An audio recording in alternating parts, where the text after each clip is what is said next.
अगर सरकार आपकी मांगों को पूरा नहीं करती है, उस स्थिति में आप क्या डिसीजन लेंगे? देखिए इसमें क्योंकि जो हमने 7 मार्च की महापंचायत बुलाई है, उसमें हमारे जितने भी संगठन इसमें 1 दर्जन से ज़्यादा जो जुड़े हुए हैं, उन सभी को हमने आमंत्रित किया है। और भी अन्य दिल्ली एनसीआर और बाहर के संगठन हम इसमें आ रहे हैं। तो हम एक सामूहिक रूप से सबकी राय से निर्णय लेंगे। लेकिन इतनी बात अवश्य है कि इस बार हम जो ऐलान करेंगे, जो भी हमारा स्टेप होगा, वो बड़ी संख्या में एक आंदोलन का होगा। और हमारा ये संकल्प है कि कम से कम हम 10 से 20 हज़ार किसानों को लेकर के ग्रेट नोएडा प्राधिकरण का घेराव करेंगे। और उसमें हमारी महिलाएं और चाहे हमें परिवार के चूल्हा समेत वहाँ पर पहुँचना पड़े, हम उस पूरी तैयारी के साथ जाएंगे। और जब तक हम वापस नहीं आएंगे, जब तक हमारे सारे मुद्दों पर निर्णय सरकार लेकर के हमारे पक्ष में हमारे हितों का को तय नहीं कर देती है, ये हमने संकल्प लिया है। जो आपके नवयुवक बच्चे हैं, जिस टाइम ये ज़मीनें सरकार अथॉरिटी ने अपने माध्यम से जो बड़ी बूढ़ों से ली है, बुजुर्गों से, अब आपको ये महसूस या हुआ है कि हमारे बुजुर्गों की ज़मीन है अथॉरिटी ने माध्यम से कम पैसों में ले ली गई, हमारे बच्चों को आगे के लिए भविष्य के लिए कुछ नहीं रखा, लेकिन अब इन बच्चों के भविष्य के लिए आप सरकार से क्या उम्मीद रखते हैं? देखिए इसमें एक स्पष्ट बात है, एक्ट के अंदर जो नया अधिग्रहण कानून है उसमें साफ लिखा है कि जो रोजगार का मुद्दा है वो सबसे बड़ी चीज़ है। क्योंकि इसका नाम ही उचित प्रतिकर एवं पुनर्वास तथा पुनर्व्यवस्थापन में पारदर्शिता का अधिकार 2013, यानी कानून का नाम ऐसा है कि उसमें मुआवजा तो है ही है, उसके साथ साथ पुनर्वास और पुनर्व्यवस्थापन, रोजगार और भविष्य के लिए चीज़ें जुड़ी हुई हैं। तो हम चाहते हैं कि ये नया अधिग्रहण कानून पूरी तरह से इम्प्लीमेंट किया जाए।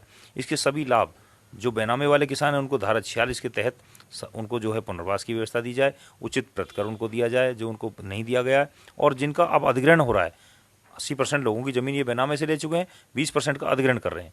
तो जिनका अधिग्रहण कर रहे हैं उनको भी एक्ट में जितनी सुविधाएं उनको भी दी जाएं। इन बातों को लेकर के हम आश्वस्त हैं कि अगर सरकार इस पर ध्यान देगी तो वो हमारे भविष्य के लिए एक अच्छी नीति बना करके तय कर सकती है। और यदि नहीं करेगी तो हम आंदोलन में लगातार रहेंगे। एक बार आप अपना नाम दोबारा बताएं। मेरा नाम सुनील फौजी एडवोकेट है और मैं भारतीय सेना से रिटायर हूँ। 2009 में मैंने रिटायरमेंट लिया था। वो एक अलग बात है कि मैं जानकारी के लिए मैंने वकालत की, लेकिन मैं विशेष रूप से किसान आंदोलन कर रहा हूँ और मैं पीड़ित हूँ। मैं खुद, मेरी खुद की ज़मीन भी इसमें जा रही है। आपको अपने गांव या अपने पारिवारिक बच्चों के भविष्य के लिए आज जो ये भावना जागी है, इससे पहले क्या आपने कभी इस विषय में कुछ सोचा था? जी, मैं बताना चाहूँगा कि 2009 में जब से मैं सेवानिवृत्त हुआ हूँ, मैं पैरा कमांडो रहा हूँ फौज के अंदर, तब से ही मैं आने के बाद लगातार जो लगभग 12 साल का पीरियड होने जा रहा है, मैं लगातार आंदोलन में ही हूँ। यूपीएसआईडीसी से संबंधित हमने आंदोलन किया था कि हमारे गांव की ज़मीन कुछ यूपीएसआईडीसी में चली गई थी। शिवनाडा यूनिवर्सिटी उसमें बनी हुई है, वहाँ भी हमने अधिकार लिए हैं ग्रेट नोएडा की तर्ज पर। और इसी तरह से चाहे वो ईस्टर्न पेरीफेरल एक्सप्रेसवे के 40 गाँवों का मामला हो, और चाहे वो भूमि अधिग्रहण कानून में जब संशोधन सरकार ने कर दिया था, मोदी सरकार ने 31 दिसंबर 2014 को, तो हमने 2015 में बड़ा आंदोलन किया था। अन्ना हजारे जी को हम अपने मंच पे लेकर आए थे और जंतर मंतर पे हमने बड़ा प्रदर्शन किया था। लगातार हम पूरे देश भर में सभी राज्यों में हमारी टीम खड़ी हो चुकी है। लगभग 22 राज्यों में हमारा संगठित जय जवान जय किसान मोर्चा संगठन बन चुका है, जिसमें मार्गदर्शन के कार्य हम सब लोग मिलकर कर रहे हैं।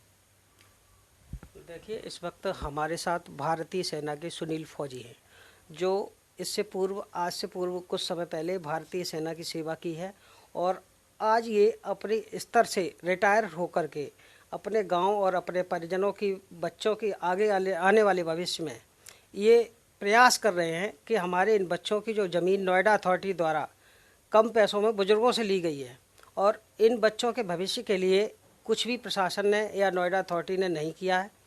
इस लड़ाई के लिए ये सुनील फौजी लगातार तत्पर हैं और इनका ये कहना है कि जब तक प्रशासन हमारे इन नवयुवक बच्चों के लिए या आने वाले आगे भविष्य की जो पीढ़ी है उसके लिए कुछ विशेष सहायता मुहैया नहीं कराती है सरकार या अथॉरिटी, तब तक हम लगातार अब इस काम के लिए प्रयासरत रहेंगे। और हम कानूनी तौर पे पूरा मुआवजा चाहते हैं या हमारे इन नवयुवक बच्चों को जीवन के भविष्य की कामना के लिए कुछ रोजगार की व्यवस्था की जाए, ताकि हम अपने बच्चों के जीवन के लिए कुछ आगे भविष्य के लिए शुभकामनाएं और इनको आशीर्वाद देने का प्रयास करेंगे।